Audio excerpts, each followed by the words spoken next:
అసెంబ్లీలో ఈరోజు కీలక పరిణామం చోటు చేసుకుందని చెప్పవచ్చు. మరి ఉప ముఖ్యమంత్రి పవన్ కళ్యాణ్ గారు రాష్ట్రంలో ప్లాస్టిక్ నిషేధించడం గురించి మాట్లాడినప్పుడు త్రిబుల్ ఆర్ గారు ఇచ్చినటువంటి సలహాని ఏ విధంగా చూడాలి? ఇంతకీ ఆయన ఏం సలహా ఇచ్చారు? ఇటువంటి అంశాలన్నీ కూడా చర్చించడానికి మనతో పాటుగా ఉన్నారు senior journalist doctor Vadlamani Kanakadurga గారు. నమస్తే మేడం. నమస్తే అండి. ఈరోజు ఒక కీలక పరిణామం చోటు చేసుకుందని చెప్పుకోవచ్చు మేడం అసెంబ్లీలో.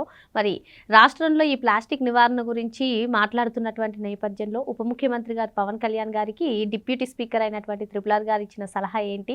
మరి ఈ సలహా పైన మీరేమంటారు? అసలు అసెంబ్లీ చాలా చక్కగా, అంటే అందరూ కూడా చాలా ప్లెజెంట్గా మాట్లాడుతూ నవ్వులు పూయిస్తున్నారు. అయ్యన్నపాత్రుడు గారు ఒక పక్క చలోక్తులు విసురుతున్నారు, మరో పక్క రఘురామకృష్ణరాజు గారు కూడా అవకాశాలను వదులుకోవట్లా, వారు కూడా తగినట్టుగా సమాధానాలు చెప్తున్నారు. అంటే చాలా బాగుంది. ఇది మిస్ అవుతుంది ఎవరు? మన జగన్మోహన్ రెడ్డి గారు, ముఖ్యమైన జగన్మోహన్ రెడ్డి గారు.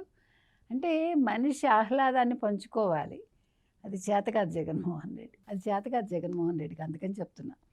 అయితే ఇవాళ ఒక సంఘటన ఆయన ప్రస్తావిస్తూ, రఘురామకృష్ణరాజు గారు డిప్యూటీ స్పీకర్, కేరళలో ఈ మద్యం బాటిల్స్ ఏవైతే ఉంటాయో అవి ప్లాస్టిక్ కావచ్చు, లేదంటే గాజు సీసాలు కావచ్చు, వాటి మీద 20 రూపాయలు ఎక్స్ట్రా తీసుకుని ఆ బాటిల్స్ వెనక్కి తెచ్చి ఇచ్చేస్తే మళ్ళీ 20 రూపాయలు ఇచ్చేస్తాం. అంటే ఇది ఎందుకు అంటే, ప్లాస్టిక్ని ఎక్కడ పడితే అక్కడ పడేసి పర్యావరణానికి హాని కలగకూడదు ఒకటి.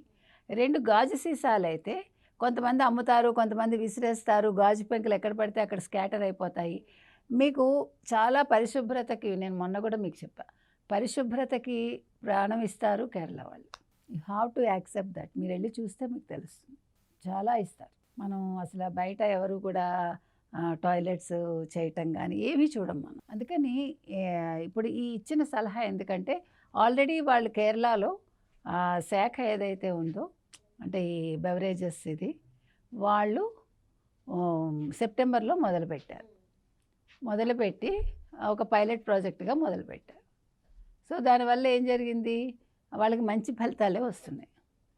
సో దాన్ని ప్రస్తావిస్తూ మన పవన్ కళ్యాణ్ గారు, వారు హీరోగా కూడా చేశారు, చిత్ర పరిశ్రమలో ఉన్నారు కాబట్టి వారిని దీని మీద ఒక యాడ్ చేయమని నేను అడగలేను, ఎందుకంటే 100 కోట్లు ఇప్పుడు ఇచ్చే స్థాయి మాకు లేదు. కాబట్టి వారిని రిక్వెస్ట్ చేస్తున్నాం మేము, జన సైనికులకి చెప్తే, అంటే వారి ఏమంటారు మీరు, ఫ్యాన్స్కి చెప్తే వాళ్ళు ప్రజల్లోకి తీసుకెళ్తారు బలంగాను. గతంలో కూడా గుంతల విషయంలో, రోడ్లు గుంతల విషయంలో పవన్ కళ్యాణ్ ఫ్యాన్స్కి చెప్పగానే వాళ్ళు గుర్తుపట్టి చెప్పారు అనే విషయాన్ని కూడా ఆయన ప్రస్తావించారు. ఇది చాలా మంచి విషయం. ఇప్పుడు మనకు కావాల్సింది ఏంటంటేనండి, ప్లాస్టిక్ వాడకాన్ని చాలా తగ్గించాలి మనం. ప్లాస్టిక్ ఒకటే కాదు, ఇళ్లలో మనం అల్యూమినియం వాడతాం, అల్యూమినియాన్ని వాడకూడదు. తర్వాత మీరు ఈ ప్యాన్స్ వాడుతూ ఉంటారు, అవి వాడద్దు, ఇనుప వాడండి. మన అమ్మలు అందరూ అవే వాడారు.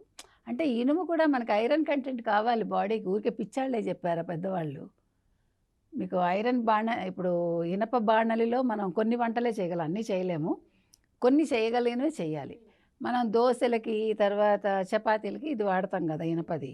అంటే ఇక్కడ పర్యావరణం ఇవన్నీ వచ్చాయి కాబట్టి నేను ఈ ప్రస్తావన తెచ్చా. అన్నీ కూడా ఆరోగ్యంతో ముడిపడి ఉంటాయి. అల్టిమేట్గా కావాల్సింది మనిషికి ఆరోగ్యం. ఆరోగ్యం కోసం మనం వాడుతున్న విధానాలు ఏంటి, మనం వాడుతున్న వస్తువులు ఏంటి, మన పద్ధతుల్ని ఏది మార్చుకోవాలి అనే దాని మీద, ఇవన్నీ కూడా మనకు సంబంధించినవి. ఇప్పుడు తాగమని మనం ఏం చెప్పాం. మీకు సంగతి తెలుసా, వరల్డ్లో రిచెస్ట్ పారిశ్రామికవేత్తలు ఎవరున్నారో చాలామంది తాగరట. Do you know that? అంటే ఒక డిసిప్లిన్. అంటే ఇప్పుడు మనకి తాగుడు వచ్చింది కాబట్టి నేను చెప్తున్నా, తాగమని మనం ఎవరికి చెప్పాము, గవర్నమెంట్ కూడా ఆపమని చెప్పదు, ఎందుకంటే వాళ్ళకి ఇన్కమ్ పోతుంది. సో మనకు ఆంధ్రప్రదేశ్ కూడా చాలా పెద్దది, అంటే లిక్కర్ కన్జంప్షన్లో ఆంధ్రప్రదేశ్ కూడా ముందే ఉంటుంది తెలంగాణ లాగానే. అంటే ఎంత నాకు తెలియదు, చెప్తున్నా. కాబట్టి ఇవాళ రఘురామకృష్ణరాజు గారు ఆ విషయాన్ని కూడా ప్రస్తావించారు. కాబట్టి వారు అడిగారు, దానికి పవన్ కళ్యాణ్ గారు కూడా నవ్వుతూ స్పందించారు. మీరు చూశారు, నేను ఎవరు చంద్రబాబు నాయుడు గారు చెప్తే ప్రజలు వినేస్తారా అన్నట్టుగా, కానీ ఫ్యాన్స్ చెప్తే వింటారు. ఇంకొకటి కూడా చెప్పారు రఘురామకృష్ణరాజు గారు, మీరు డిజిటల్ బోర్డ్స్ పెట్టండి, డిజిటల్ బోర్డ్స్ మీద ఇది డిస్ప్లే చేయండి, ఈ సీసాల విషయం, అది కూడా చెప్పారు. మీరు ఈ పెద్ద పెద్ద కటౌట్స్ లేకపోతే హోర్డింగ్స్, ఎందుకంటే వాటి వల్ల చాలా డేంజర్ ఉంది. మీకు ఇప్పుడు ఏమైందంటేనండి, ప్రెజెంట్ మనకి ఎందుకు ఇంత వర్షాలు పడుతున్నాయి, ఇన్ని జరుగుతున్నాయి కదా, ఈ క్లౌడ్ బర్స్టింగ్ జరగటం ఇదంతా ఉంది ఇప్పుడు. లేకపోతే ఇంత వర్షాలు ఎక్కడ చూశారు మీరు? ఈ సంవత్సరం అన్ని చోట్ల విపరీతంగా వర్షాలు ఉన్నాయి. ఇంకొకటి ఏంటంటే, ఈవెన్ భూమి కూడా బ్యాలెన్స్ తప్పుతోంది కదా. ఇప్పుడు సడన్గా పెద్ద గాలి వచ్చేసింది అనుకోండి, ఇవన్నీ పడిపోతాయిగా హోర్డింగ్స్ అన్నీ. మనం ప్రతి ఒక్కటి ప్రజల్ని దృష్టిలో పెట్టుకుని ఆలోచించాలి. అసలు ఒకప్పుడు ఎంత ప్రశాంతంగా ఉండేవండి. ఊళ్ళు కావచ్చు, దారులు కావచ్చు, మనకి ఏమీ అసలు మన కళ్ళకి పచ్చడి ప్రకృతి కనిపించేది, లేదా చెట్లు కనిపించేవి. ఇప్పుడు ఏంటేంటో పెడతారు, పెద్ద పెద్ద ద్వారాలు. ఎందుకు మనకు ఆ ముఖద్వారాలు అవసరమా అవన్నీ? లేకపోతే ఇన్ని విగ్రహాలు ఎందుకండి? విగ్రహాల బదులు ఒక చెట్టు నాటామంటే, ఒక మంచి చెట్టు, ఒక చెట్టు పెట్టారంటే చుట్టూ చప్టా కట్టేస్తే జనాలు కూర్చుంటారు. అంటే నేను అనేది ఏంటంటే, మనం మంచిని కోల్పోతున్నాము, అక్కర్లేనివి తెచ్చుకుంటున్నాము, దానివల్ల మళ్ళీ కష్టాలు కొని తెచ్చుకుంటున్నాం. అది జరుగుతుంది. ఇప్పుడే వచ్చిన అప్డేట్ మేడం, మరి వైసీపీలో సుదీర్ఘకాలంగా ఎమ్మెల్సీగా పనిచేశారు, రాజకీయంగా ఆయన సుదీర్ఘంగా వైసీపీలో ఉన్నారు. మరి రాజశేఖర్ గారు ఆయన ఇటీవల తన శాసన మండలి సభ్యత్వానికి రాజీనామా చేసిన సంగతి తెలిసిందే. మరి ఆయన ఇప్పుడు టీడీపీలోకి చేరబోతున్నారు. ఎందుకు జగన్మోహన్ రెడ్డి పైన అంత వ్యతిరేకత వచ్చింది? ఆయన పార్టీ పెట్టినప్పటి నుంచి కూడా వైసీపీలోనే ఉన్నారు, ఏం చెప్తారు? అంటే మనం చెప్తూనే ఉన్నామండి, చాలామంది అయిష్టంగా ఉన్నారు పార్టీలో, వైసీపీలో, ఇంకా గత్యంతరం లేక ఉన్నారు అని చెప్పాం. మరి రాజశేఖర్ రెడ్డి అనే ఆయన ఫస్ట్ నుంచి కూడా జగన్మోహన్ రెడ్డి వెన్నంటే ఉన్నారు. మీకు 2019 ఎన్నికలప్పుడు చిలకలూరిపేట నియోజకవర్గాన్ని రజనీకి కేటాయించారు. యాక్చువల్గా ఈయనకి ఇవ్వాలి.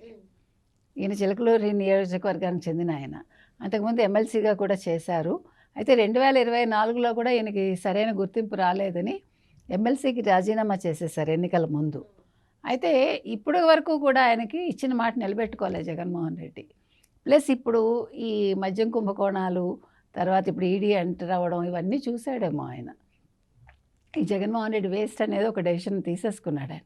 నేను చాలా తప్పు చేశాను ఆయనతో ఉండి, ఆయన నిజస్వరూపం ఇప్పుడే తెలిసిందంటున్నాడు ఆయన. అంటే ఆయనలో ఉండే అంటే అవినీతి విధానం కావచ్చు, ఆయన మాట్లాడే విధానం కావచ్చు, ఇవన్నీ కూడా రాజశేఖర్ రెడ్డి గారిని బాగా బాధించాయి. అందుకని ఆయన తెలుగుదేశంలో చేరాలని నిర్ణయించుకున్నారు. తెలుగుదేశంలోకి వస్తున్నారంటే మనం ఒక పాయింట్ గుర్తుపెట్టుకోవాలి. ఏంటంటే ఆయన మీద ఏమీ స్కామ్ ముద్ర ఉండదు. మీరు ఫస్ట్ గమనించాల్సింది అది. అంటే తెలుగుదేశం కానీ జనసేన కానీ ఎవరిని పడితే వాళ్ళని తీసుకోమని చెప్పారు. క్లీన్ చిట్ ఉంటే రావచ్చు అనేది కూడా వాళ్ళు చెప్తున్న అంశం గతం నుంచి. అంటే 1 ఇయర్గా చంద్రబాబు నాయుడు గారు కూడా అదే చెప్తూ వచ్చారు. కాబట్టి ఇవాళ రాజశేఖర్ రెడ్డి గారు సాయంకాలం చేరతారని తెలిసిందండి. అంటే ఇవాళకి చేరిపోతారు. సో ఆయన చేరుతున్నారంటే ఓకే, రాజశేఖర్ రెడ్డి గారికి కితాబు ఇచ్చారు, మంచి వ్యక్తి. అంటే రాజకీయంగా ఎటువంటి మరకలు లేవు, చెడు మరకలు అనేది మనకు అర్థమవుతుంది. కాబట్టి ఆయన తెలుగుదేశంలో ఎదగాలని మనం కోరుకుందాం.